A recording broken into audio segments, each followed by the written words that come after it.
പരിശുദ്ധാത്മാവേ സഹായക, നിരന്തരമെന്നെ സഹായിക്കണേ. നിത്യവും കൂടെ വസിക്കുന്നോനേ, അഭിഷേകത്തിൻ അഗ്നി നിറച്ചിടണേ.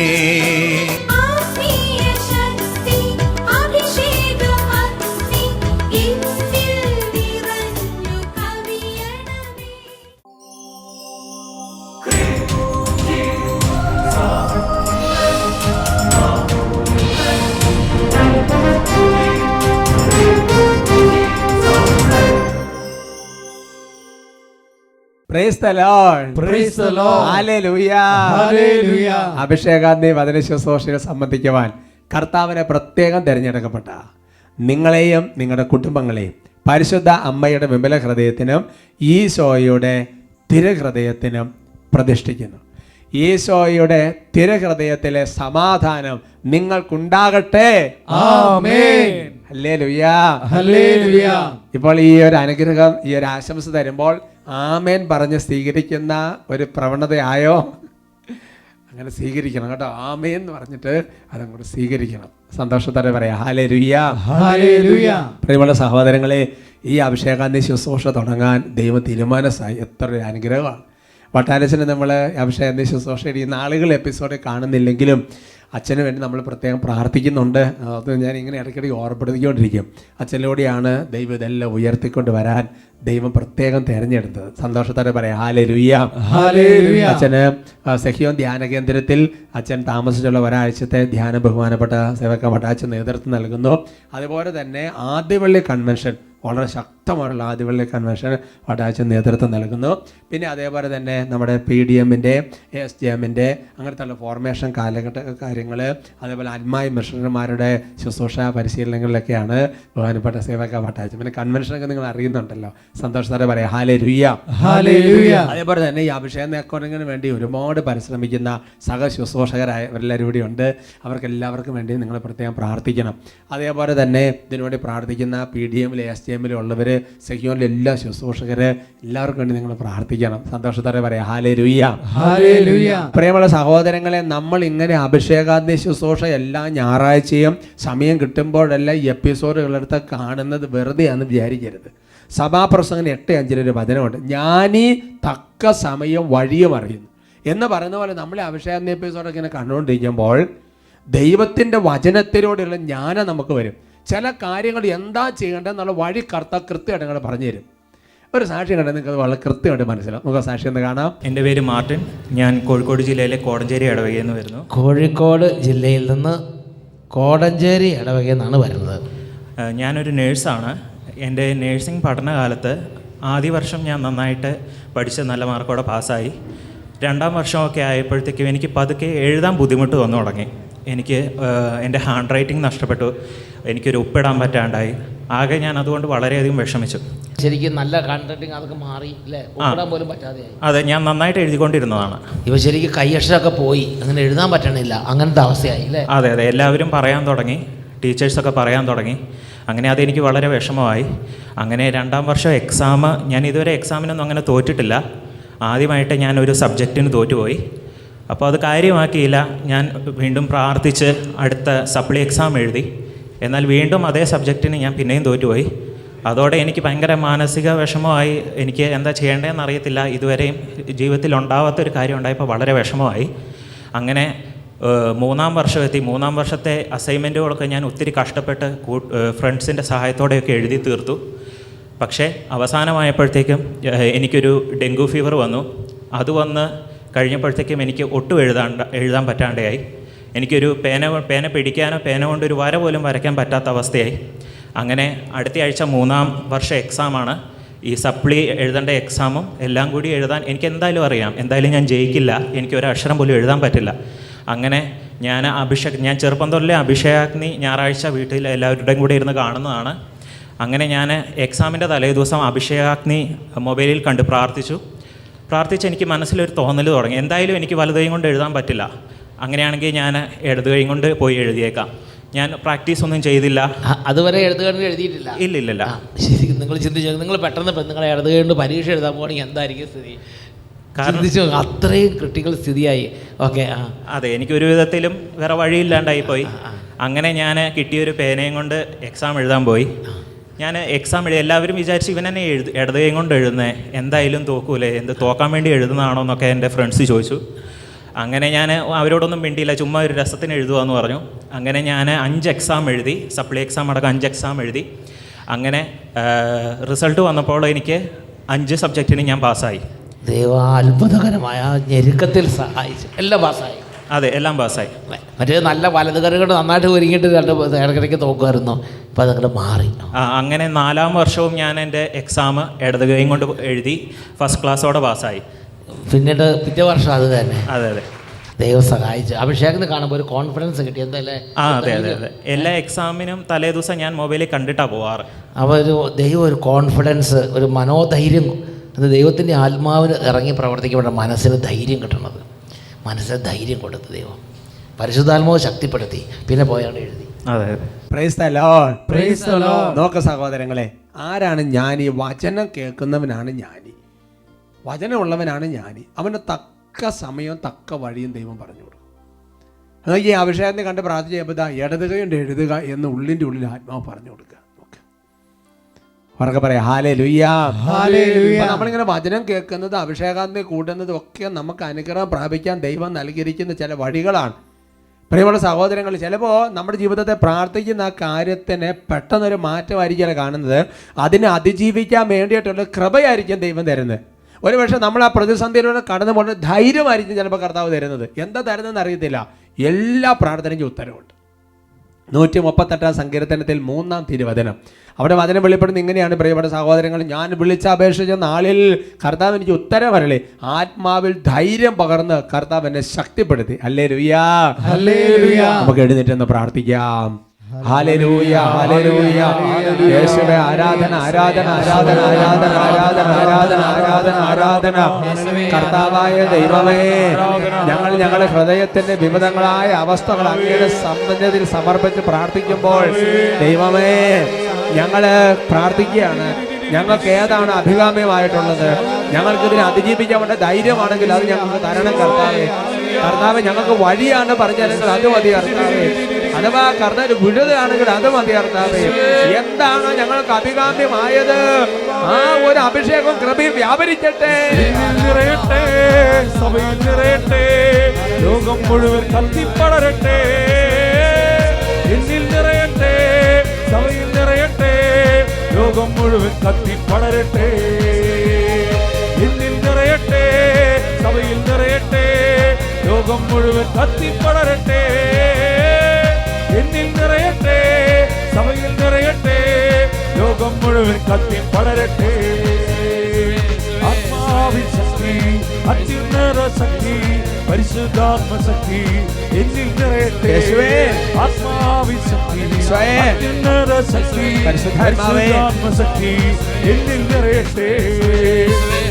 ഓ കർത്താവായ ദൈവമേ, ഞങ്ങളെപ്പോൾ പ്രാർത്ഥിക്കുന്ന കർത്താവേ, ദൈവമേ, ഞങ്ങൾ വിളിച്ചപേക്ഷിക്കുമ്പോൾ കർത്താവെ ഞങ്ങൾക്ക് തരുന്ന ജ്ഞാനമാണല്ലോ. ഞങ്ങൾ വിളിച്ചപേക്ഷിക്കുമ്പോൾ അങ്ങ് ഞങ്ങൾക്ക് വർഷിക്കുന്ന പരിശുദ്ധാത്മാവാണല്ലോ. ദൈവമേ, വഴി പറഞ്ഞു തരുന്ന പരിശുദ്ധാത്മാവാണ്, നയിക്കുന്നത് പരിശുദ്ധാത്മാവാണ്, സൗഖ്യം നൽകുന്നത് പരിശുദ്ധാത്മാവാണ്. കർത്താവ് ഞങ്ങൾക്ക് വേണ്ടതെല്ലാം നൽകുന്നത് ആത്മാവാണ്. സ്വർഗത്തിന്റെ സമ്പത്താണല്ലോ പരിശുദ്ധാത്മാവ്. ദൈവമേ, ഞങ്ങൾ പ്രാർത്ഥിക്കുകയാണ് കർത്താവേ, ജോർദാനിൽ എന്നതുപോലെ കർത്താവ് ഞങ്ങളുടെ ഓരോരുത്തരും ജീവിതത്തിൽ അവിടുത്തെ ഇടപെടണമേ കർത്താവേ. വലിയ വിടുതൽ നൽകണമേ കർത്താവേ. ദൈവമേ, പൈശാചിക ബന്ധം ഈശോയുടെ നാമത്തിൽ ബഹിഷ്കരിക്കുന്നു.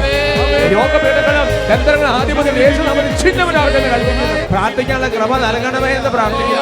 കളഞ്ഞതാ നിർഭരരായി ഉണർന്നിരുന്ന് നിരന്തരം പ്രാർത്ഥിക്കാൻ അഭിഷേകം നൽകണമേ കർത്താവേ.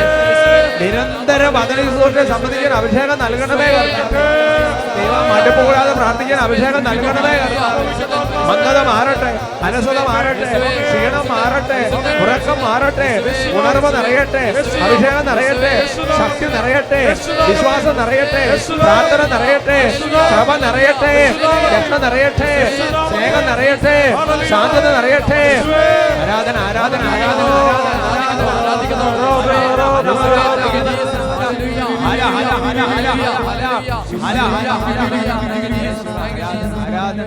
ഈശോയെ ആരാധന, ഈശോയെ ആരാധന, ഈശോയെ ആരാധന, ഈശോയെ ആരാധന, ഈശോയെ ആരാധന. പ്രതിസന്ധികളെ അതിജീവിക്കാൻ പരിശുദ്ധാത്മാവ് നമ്മളെ സഹായിക്കും. ദൈവത്തിൻ്റെ വചനം കേൾക്കുമ്പോൾ ആത്മാവ് നമ്മുടെ ഉള്ളിൽ നിന്നും മന്ത്രിക്കും. സങ്കീർത്തനം 18:29, എൻ്റെ ദൈവത്തിൻ്റെ സഹായത്താൽ ഈ കോട്ട ഞാൻ ചാട്ടിക്കണ്ടു. ഫിലിപ്പ് 4:13, എന്നെ ശക്തനാക്കുന്നവനിലൂടെ എല്ലാം ചെയ്യാൻ. കൊളോസ്യസ് 1:29, എന്നെ ശക്തിയായി ഉണർത്തുന്ന ശക്തി കൊണ്ട് അത്രയും ഞാൻ അധ്വാനിക്കും.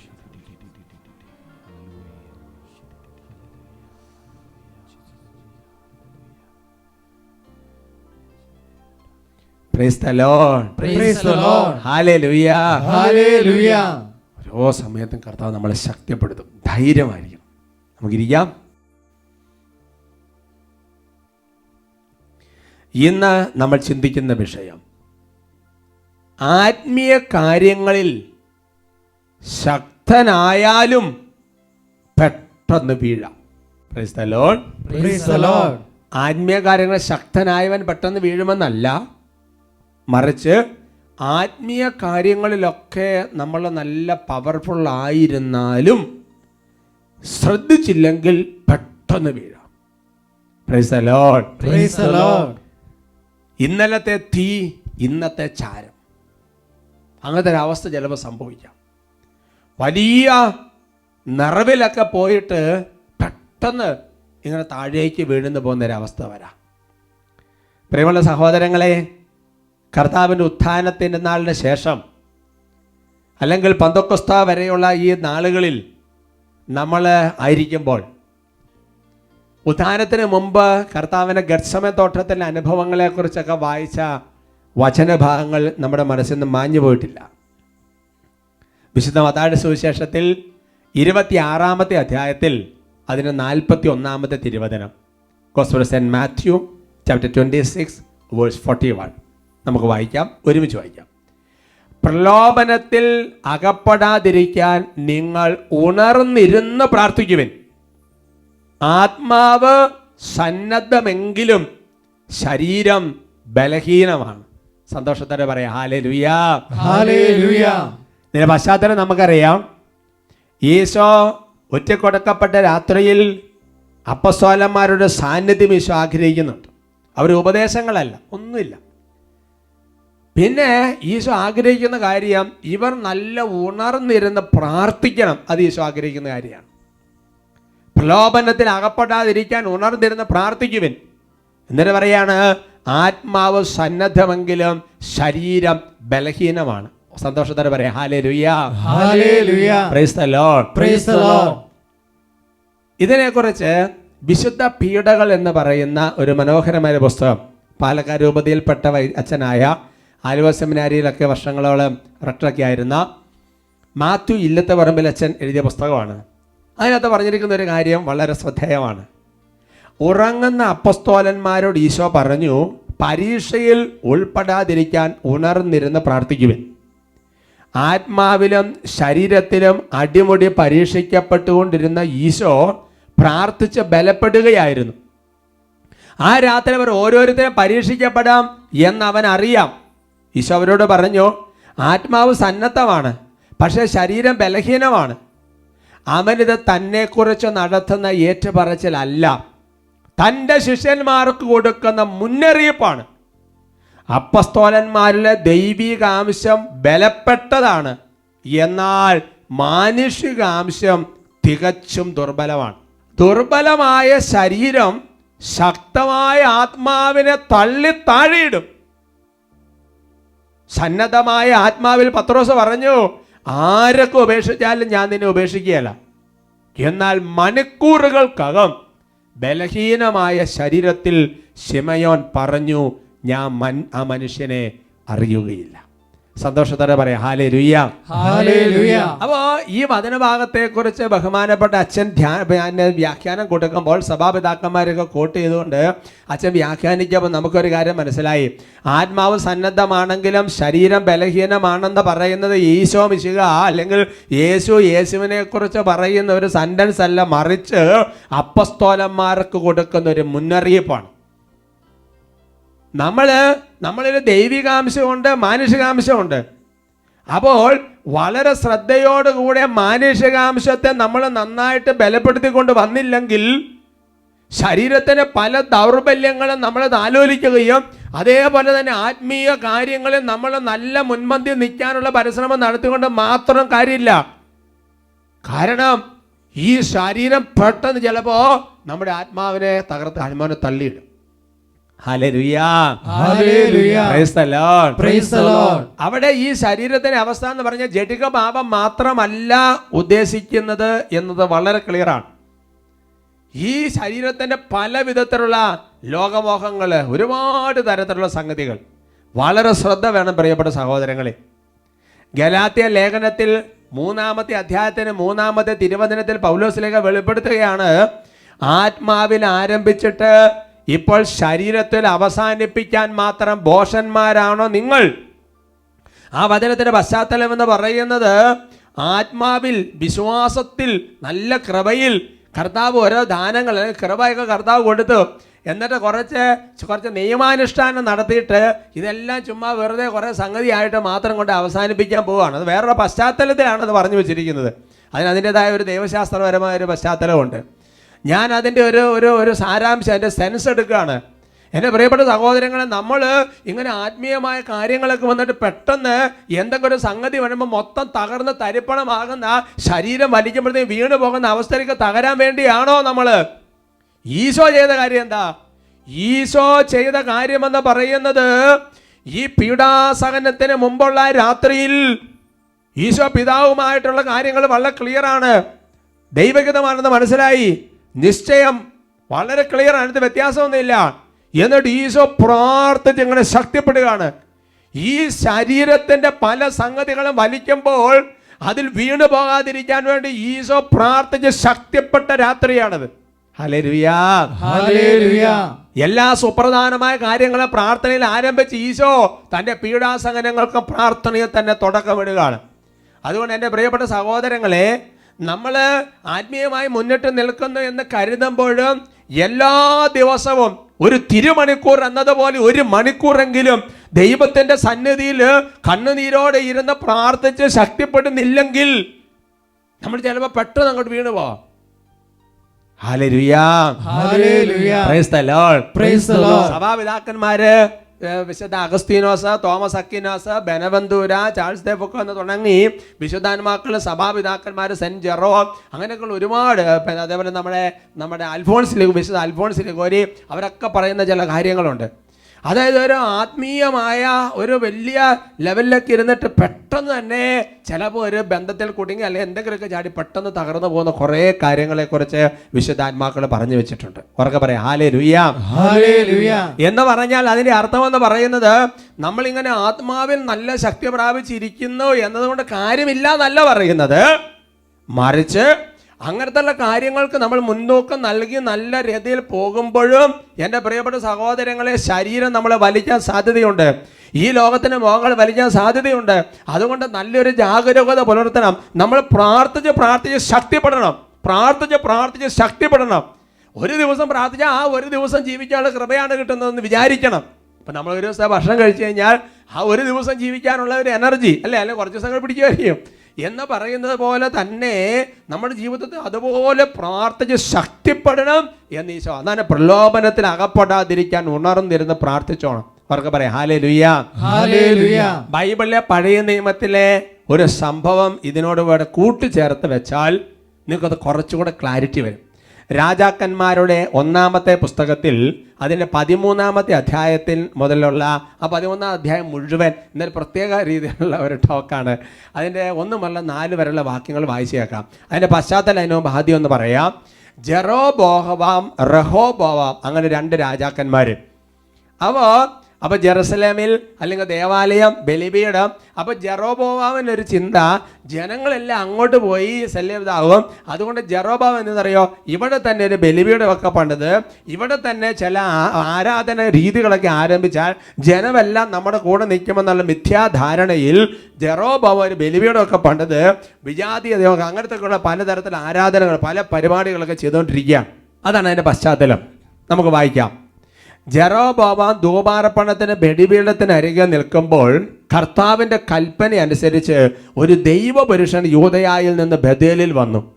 കർത്താവ് കൽപ്പിച്ചതുപോലെ അവൻ ബലിപീഠത്തെ നോക്കി വിളിച്ചു പറഞ്ഞു, അല്ലയോ ബലിപീഠമേ, കർത്താവ് അരുളി ചെയ്യുന്നു, ദാവീദിന്റെ ഭവനത്തിൽ ജോസിയ എന്നൊരു പുത്രൻ ജനിക്കും.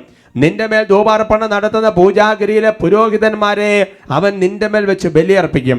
മനുഷ്യാസ്ഥികൾ നിന്റെ മേൽ ഹോമിക്കും. അന്ന് തന്നെ ഒരടയാളം കാണിച്ചുകൊണ്ട് അവൻ തുടർന്നു, കർത്താവാണ് സംസാരിച്ചത് എന്നതിൻ്റെ അടയാളം ഇതാണ്.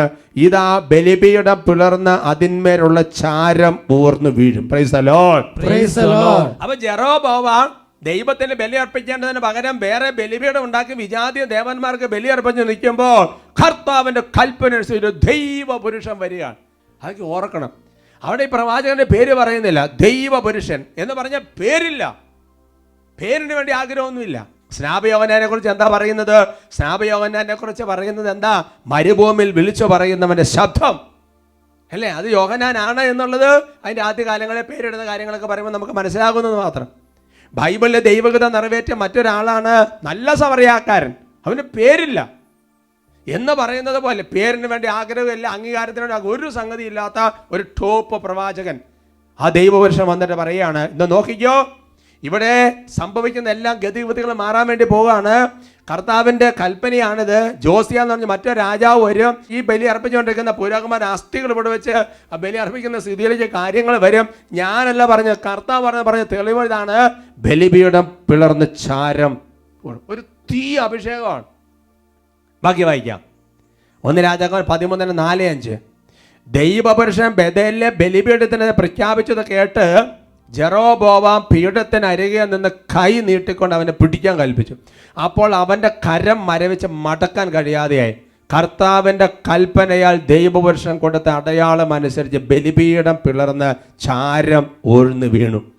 എന്നെ പ്രിയപ്പെട്ട സഹോദരങ്ങളെ, അതിൻ്റെ പശ്ചാത്തലം നോക്കിയ എൻ്റെ സഹോദരങ്ങളെ, എന്തൊരു ഷാർപ്പാന്ന് നോക്കിയേ. അതായത് ഈ പ്രവാചകൻ ഇങ്ങനെ പറഞ്ഞു കേട്ടുകൊണ്ട് കലി മൂത്തിട്ട് ജെറോബോവാം പിടിക്കാൻ കൈ അങ്ങോട്ട് നീട്ടുകയും ആ കൈ പിന്നെ സ്റ്റീപ്പായി വാനക്കാൻ പറ്റില്ല എന്ന് മാത്രമല്ല, പ്രവാചകൻ തൊട്ടും പറഞ്ഞ പോലെ ബലിപീഠം പിളർന്നിട്ട് ചാരം അങ്ങോട്ട് ഓടുന്നു. അതേപോലെ കാര്യങ്ങൾ. എന്തൊരു തീ, എന്തൊരു അഗ്നി, എന്തൊരു അഭിഷേകം, എന്തൊരു ആത്മാവിന്റെ ശക്തി, എന്തൊരു വെളിപ്പെടുത്തൽ. Hallelujah, hallelujah. അപ്പൊ ബലിപീഠം പിളർന്ന് ചാരം ഒഴി വീഴുന്നത്, ചാരം ഒന്ന് താഴേക്ക് വീഴുന്നത്, ഇവന്റെ കൈ അനക്കാൻ പറ്റാതെ ജെറോബോവാം ഇങ്ങനെ നിൽക്കുകയാണ്. ആ സമയത്ത് ജെറോബോവാന്റെ അഹങ്കാരത്തിന്റെ കൊമ്പൊടിഞ്ഞു. അതാണ് താഴെയുള്ള വചനങ്ങൾ 13:6. രാജാവ് അവനോട് പറഞ്ഞു, നിന്റെ ദൈവമായ കർത്താവിനോട് എനിക്ക് വേണ്ടി ദയവായി പ്രാർത്ഥിക്കുക, അവിടുന്ന് എൻ്റെ കരം സുഖപ്പെടുത്തട്ടെ. അവൻ കർത്താവിനോട് പ്രാർത്ഥിച്ചു. രാജാവിന്റെ കരം പഴയപടിയായി. Hallelujah, hallelujah. നിനക്ക് എന്തുമാത്രം സംഭവങ്ങളാണ് ബൈബിളിൽ എഴുതി വെച്ചിരിക്കുന്നത്, എല്ലാം നമ്മൾ വായിക്കണം. അതോടുകൂടി അവൻ്റെ അഹങ്കാരത്തിന് കൊമ്പടിഞ്ഞു, അവൻ എളിമപ്പെട്ട്. അപ്പോൾ ഈ പ്രവാചകൻ ദൈവപുരുഷൻ പ്രാർത്ഥിച്ചു, അവൻ്റെ കരം ഓക്കെ ആയി. ഉടനെ തന്നെ രാജാവ് പ്ലേറ്റ് മാറ്റി. രാജാവ് പറയാണ്, അവനോട് പറഞ്ഞു, നീ എന്നോട് കൂടെ കൊട്ടാരത്തിൽ വന്ന സൽക്കാരം സ്വീകരിക്കുക, ഞാൻ നിനക്കൊരു സമ്മാനം തരാം. അവൻ പ്രതിവചിച്ചു, നിന്റെ കൊട്ടാരത്തിൻ്റെ പകുതി തന്നാൽ ഞാൻ വരികയില്ല. ഇവിടെ വെച്ച് ഞാൻ ഭക്ഷണപാനീയങ്ങൾ കഴിക്കുകയില്ല. ഭക്ഷണപാനീയങ്ങൾ കഴിക്കുകയോ പോയ വഴി മടങ്ങുകയോ ചെയ്യരുതെന്ന് കർത്താവ് എന്നോട് കൽപ്പിച്ചിട്ടുണ്ട്. അവൻ ബഥേലിൽ നിന്ന് വന്ന വഴിയല്ലാതെ മറ്റൊരു വഴിക്ക് മടങ്ങിപ്പോയി. Price the Lord. Praise the Lord. ഈ പ്രവാചകനാണ്. അപ്പോൾ ഇത് ഇങ്ങനെ വലിയ അത്ഭുതമൊക്കെ സംഭവിച്ചു കഴിഞ്ഞപ്പോഴത്തെ രാജാവ് പറഞ്ഞു, വരണം, സൽക്കാരം സ്വീകരിക്കണം, ചായ കുടിക്കണം, എൻ്റെ കൊട്ടാരത്തിൽ തന്നെ ഇത് എന്ത് വേണമെങ്കിലും ചെയ്യാൻ വരണം എന്നൊക്കെ പറഞ്ഞു. നോ, നിന്റെ കൊട്ടാരത്തിൻ്റെ പകുതി തന്നാലും ഞാനില്ല. എന്നാലും പറഞ്ഞിരിക്കുന്ന കാര്യം എന്താ? പറഞ്ഞിരിക്കുന്ന കാര്യം എന്ന് പറയുന്നതാണ്, എന്നോട് കർത്താവ് പറഞ്ഞിട്ടുണ്ട്, പോയ വഴിക്ക് മടങ്ങരുത്, ഭക്ഷണപാനീയങ്ങൾ കഴിക്കരുത് പറഞ്ഞു. സ്റ്റാൻഡ് വിട്ട്. എന്തൊരു തീ, ക്രിസ്റ്റൽ ക്ലിയർ. ഇനി ബാക്കി കേട്ടോ, അതിന് 11 മുതൽ 15 വരെയുള്ള വാക്യങ്ങൾ. ആ കാലത്ത് ബഥേലിൽ ഒരു വൃദ്ധപ്രവാചകൻ ഉണ്ടായിരുന്നു. അവൻ്റെ പുത്രന്മാർ വന്ന് ദൈവപുരുഷൻ ചെയ്ത കാര്യങ്ങളും രാജാവിനോട് പറഞ്ഞ വിവരങ്ങളും പിതാവിനെ അറിയിച്ചു. അവൻ അവരോട് ചോദിച്ചു, ഏത് വഴിക്കാണ് അവൻ പോയത്? യൂദയായിൽ നിന്നുള്ള ദൈവപുരുഷൻ പോയ വഴി പുത്രന്മാർ അവന് കാട്ടിക്കൊടുത്തു. അവൻ അവരോട് പറഞ്ഞു, നിങ്ങൾ കഴുതയ്ക്ക് ജീനി ഇടുവിൻ. അവർ ജീനി ഇട്ടു. അവൻ കഴുതപ്പുറത്ത് കയറി. ദൈവപുരുഷൻ പോയ വഴി അവൻ തിരിച്ചു. ഒരു ഓക്ക് വൃക്ഷത്തിന്റെ ചുവട്ടിൽ അവൻ ഇരിക്കുന്ന കണ്ട് ചോദിച്ചു, അങ്ങാണ് യൂദയായിൽ നിന്ന് വന്ന ദൈവപുരുഷൻ? ഞാൻ തന്നെ, അവൻ പ്രതിവചിച്ചു. അങ്ങ് എന്നോടൊപ്പം വീട്ടിൽ വന്ന് ഭക്ഷണം കഴിക്കുക എന്ന് അവൻ ദൈവപുരുഷനോട് പറഞ്ഞു. നോക്ക് സഹോദരങ്ങളെ, അതായത് ഈ സംഭവവാസങ്ങൾ കണ്ടുകൊണ്ട് 2 ചെറുപ്പക്കാരുണ്ടായിരുന്നു. അവരുടെ ചെറുപ്പക്കാരുടെ അപ്പൻ എന്ന് പറയുന്നത് ഒരു വൃദ്ധ പ്രവാചകനായിരുന്നു. അപ്പോൾ ഇവർ ചെന്നിട്ട് പറഞ്ഞു, ഒരു ടോപ്പ് പ്രവാചകൻ വന്നിട്ടുണ്ടെന്നൊക്കെ പറഞ്ഞിട്ട് കാര്യങ്ങൾ അവതരിപ്പിച്ചു.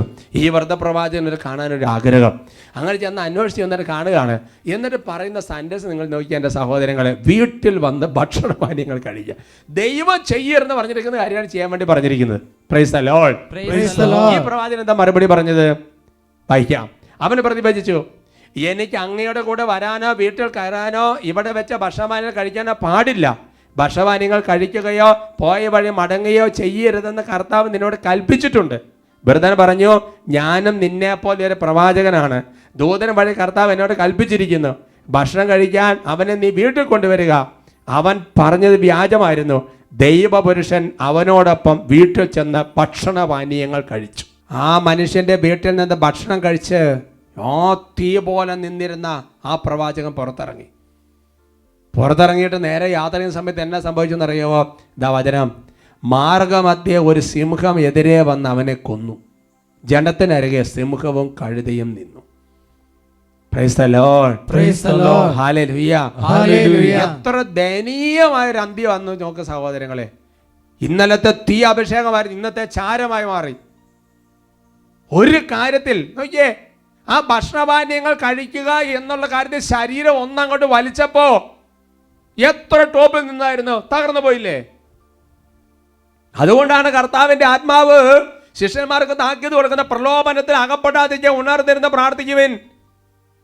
അതുകൊണ്ട് ആത്മീയമായി നന്നായിട്ട് മുന്നിട്ട് നിൽക്കുന്നു, ഞാൻ ഓക്കെയാണ് എന്ന് ചിന്തിച്ചുകൊണ്ടിരിക്കുമ്പോഴും നമ്മൾ അതുപോലെ ഉണർന്നിരുന്ന് പ്രാർത്ഥിച്ചുകൊണ്ടിരിക്കണം. അല്ലെങ്കിൽ ശരീരം ഇങ്ങനെ വലിച്ചുകൊണ്ടിരിക്കുന്ന സമയത്ത് നമ്മൾ ഇടിപെട്ടെന്ന് വീഴും. അപ്പസ്തോലന്മാർ വീഴാതിരിക്കാൻ വേണ്ടിയിട്ടാണ് പറയുന്നത്. നമ്മളിപ്പോൾ കുട്ടികളോട് പറഞ്ഞു, മോനെ സൂക്ഷിച്ച് നടക്കാൻ, തെന്നി വീഴുമെന്ന് പറയുന്നത് എന്തിനാ? വീഴാതിരിക്കാൻ വേണ്ടിയിട്ടാണ്. അതുകൊണ്ട് എൻ്റെ പ്രിയപ്പെട്ട സഹോദരങ്ങളെ, പ്രലോഭനത്തിൽ അകപ്പെടാതിരിക്കാൻ ഉണർന്നിരുന്ന് പ്രാർത്ഥിക്കുവിൻ.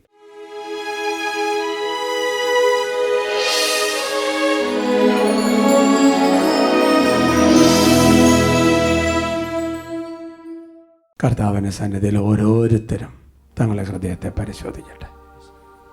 കർത്താവ് ഞങ്ങളുടെ ജീവിതത്തിൽ ആത്മീയമായി പത്രോസിലേക്കായ പോലെ കർത്താവിൻ്റെ കൂടെ നിൽക്കാനും, കർത്താവിന് വേണ്ടി പ്രവർത്തിക്കാനും, സഭയ്ക്ക് വേണ്ടി നിൽക്കാനും, ശുശ്രൂഷകൾ ചെയ്യാൻ എല്ലാം ഞങ്ങൾ തയ്യാറാണ്.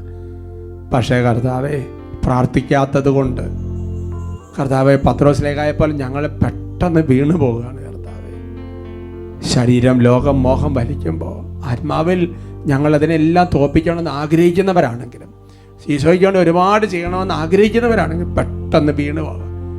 നിലത്ത് വീണ് ചെതറിപ്പോയി വെള്ളത്തുള്ളി പോലെയാണ്. കർത്താവേ, ഞങ്ങൾ പ്രാർത്ഥിക്കുന്നു, ഞങ്ങളെ സഹായിക്കണമേ. യേശുവേ, യേശുവേ,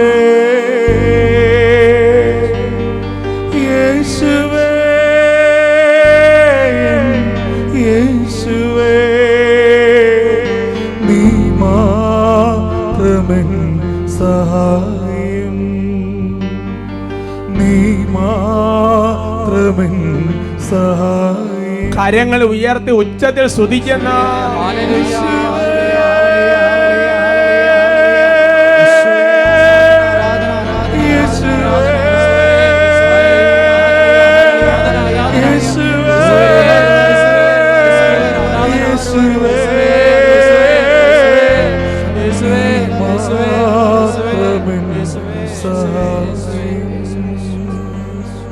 നീ